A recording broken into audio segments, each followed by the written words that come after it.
अस्सलाम वालेकुम सभई असांजा मोहसिनो। मीर गुलाब रशीद बेगारी साहब असांजी वॾी हैसियत रखंदो। उनजी कद काठ, उनजो सियासी सफ़र, उन स्ट्रगल जदोजहद जी ॻाल्हाइण जे लाइ असांजो एतिरो कद ई काठ कोन्हे को।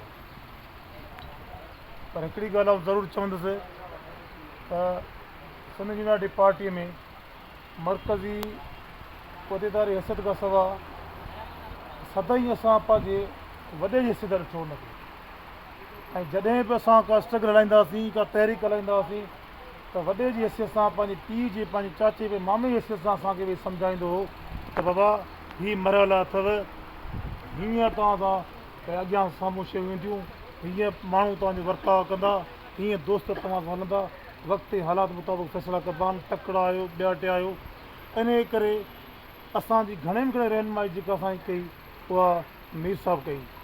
ऐं उन खां पोइ घणो तइदाद जेको कारकुननि जो आहे असांजी जमायत में अंदरि, पोइ मीर साहब सां ईअं वेझड़ो हो जीअं दरिया खान हो, या मोहसिन मना हो, या हिते या असगर सोलंकी या शाहानी दोस्तानी ईअं हुआ।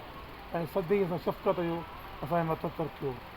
तकलीफ़ इन ॻाल्हि जी ॾाढी असांखे आहे, उन में असांजी बि कुझु फॉल्ट आहे त असांजे मीर साहब सदाईं इहो बहस रहंदो त मीर साहब तव्हां हेॾी वरी जदोजहद कई आहे, तव्हां क़ौमी तहरीक जा फाउंडर मेंबर आहियो, जिसाब जा फाउंडर आहियो, तव्हां को किताब लिखो।